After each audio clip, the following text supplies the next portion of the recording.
Medchal Metro News Network and you are watching Suchitra TV.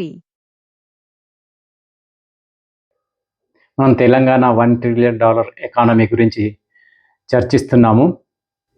మేడ్చల్కేమో చెత్త కంపు, కోకాపేట్కు IT సొంప. మేడ్చల్కు IT కంపెనీలు ఎందుకు రావు? ఈ ప్రశ్నలు అడిగింది ఎవరో మామూలు వ్యక్తి కాదు. గత సంవత్సరం మన మేడ్చల్ ప్రాంతానికి వచ్చిన ముఖ్యమంత్రి ఒక బహిరంగ సభలో మాట్లాడుతూ నిలదీసిన ప్రశ్నలు.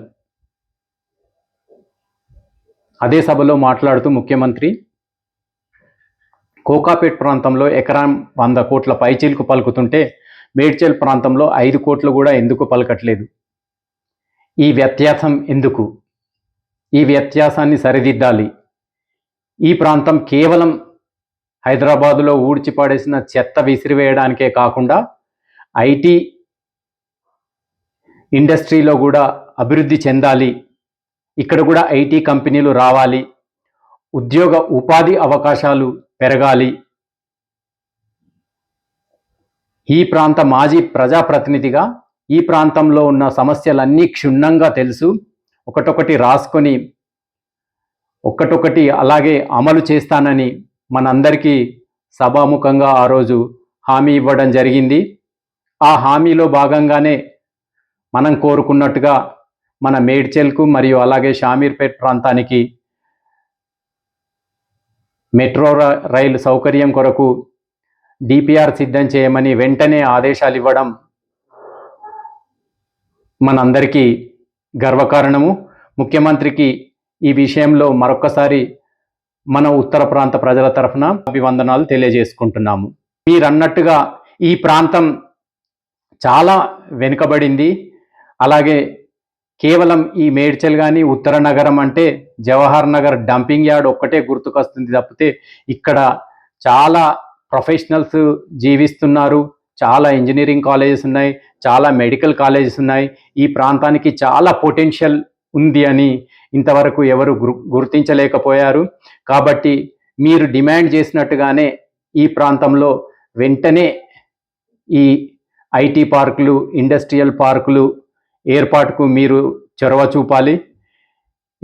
మేము గత సంవత్సర కాలంగా ఒక 3000 ఎకరాలలో ఇన్ఫోటెక్ పార్క్ ఏర్పాటు చేయాలని మిమ్మల్ని డిమాండ్ చేస్తూనే ఉన్నాము.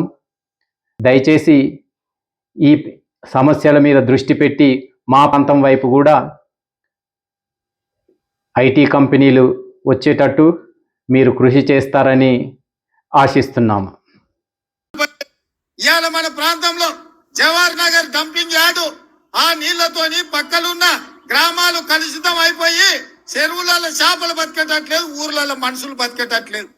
కానీ జవహర్ నగర్ డంపింగ్ యార్డ్ల ఇవాళ హైటెక్ సిటీ దిక్కు కోకాపేట, మంచిరేవుల, పుప్పాలగూడ, నార్సింగ్లో 100 కోట్లు ఎకరం పోతుంది. మరి మేడ్చల్ దిక్కు 10 కోట్లకు కూడా ఎందుకు పోతలేదు?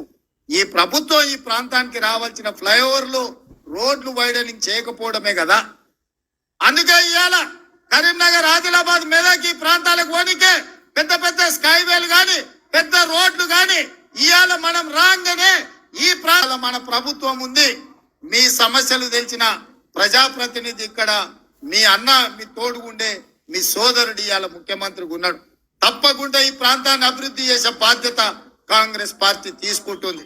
ఈ ప్రాంతానికి ఏమేం కావాలో లెక్క రాసుకొని బరాబర్ మీకు మంజూరు చేసి ఈ ప్రాంతాన్ని అభివృద్ధి చేసే బాధ్యత మేము తీసుకుంటామని నేను చెప్పదలుచుకుంటాను. అభివృద్ధి చేయాలి. మనం కూడా కోకాపేటలో ఎట్లయితే 100 కోట్ల ఎకరం భూమి పోతుందో మన ప్రాంతంలో కూడా ఐటీ ప్రాజెక్టులు రావాలి, ఐటీ కంపెనీలు రావాలి, మన భూముల విలువ పెరగాలి, మనం బాగుపడాలి. హైదరాబాద్ లో ఉన్న చెత్త అంతనేమో మన ఊర్లో పోస్తారంట, హైటెక్ సిటీ ఏమో కోకాపేటలో కడతారంట. మరి ఈ మేడ్చల్ ప్రాంతం ఏం పాపం చేసిందా? ఈ ప్రాంతం అభివృద్ధి చెందుందా? హైదరాబాద్ నగరానికి నలుదిక్కుల అభివృద్ధి రావద్దా? దాన్ని అభివృద్ధి చేయాలి. మనం కూడా కోకాపేటలో ఎట్లయితే 100 కోట్ల ఎకరం భూమి పోతుందో మన ప్రాంతంలో కూడా ఐటీ ప్రాజెక్టులు రావాలి, ఐటీ కంపెనీలు రావాలి, మన భూముల విలువ పెరగాలి, మనం బాగుపడాలి. హైదరాబాద్ లో ఉన్న చెత్త అంతనేమో మన ఊర్లో పోస్తారంట, హైటెక్ సిటీ ఏమో కోకపేట్ల కడతారంట. మరి ఈ మేడ్చల్ ప్రాంతం ఏం పాపం చేసిందా? ఈ ప్రాంతం అభివృద్ధి చెందుందా? హైదరాబాద్ నగరానికి నలుదిక్కుల అభివృద్ధి రావద్దా?